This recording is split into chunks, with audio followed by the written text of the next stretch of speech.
அட அட அட கத்திரிக்காயும் உருளைக்கிழங்கு இருக்காங்க. சூப்பரான இந்த பச்சடி வந்து செய்யலாம். வாங்க எப்படி செய்கிறதுன்னு பார்க்கலாம். இதுக்கு வந்து உருளைக்கிழங்கும் கத்திரிக்காயும் நல்லா பொடி பொடியாக கட் பண்ணி வச்சுக்கோங்க. நெக்ஸ்ட் ஒரு பாத்திரம் வச்சு அதில் தேவையான அளவு எண்ணெய் ஊற்றிக்கோங்க. அதில் வந்து கடுகு, சீரகம், கடலைப்பருப்பு, உளுத்தம்பருப்பு, பச்சை மிளகாய் போட்டு நல்லா வணங்கினதுக்கப்புறமா நம்ம வெட்டி வச்சுருக்க வெங்காயம், தக்காளி எல்லாம் போட்டு நல்லா வணக்குங்க.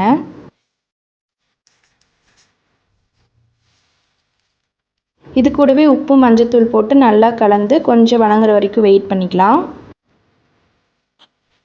வெங்காயம் தக்காளி நல்லா வணங்கினதுக்கு அப்புறமா நம்ம வெட்டி வச்ச காய்கறியெல்லாம் போட்டுட்டு அது கூட உங்களுக்கு தேவையான அளவு காரத்துக்கு ஏற்ப வரமிளகா போட்டுக்கோங்க.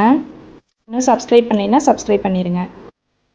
ஒரு 2 நிமிஷம் காய் நல்லா வணங்கினதுக்கு அப்புறமா உங்களுக்கு வேணுங்கிற அளவுக்கு தண்ணி ஊற்றி அதை வந்து நல்லா வந்து வேக விட்டுறணும். உருளைக்கிழங்கு கத்திரிக்காயில் நல்லா வெந்ததுக்கப்புறமா கொத்தமல்லி தூவி இறக்கிடலாம். இதை அப்படியே சாப்பிட்லாம், இல்லை குழந்தைங்களாம் சாப்பிட மாட்டாங்கன்னா பருப்பு மத்தியில் நல்லா கடைஞ்சி பச்சடி மாதிரி செஞ்சுக்கலாம்.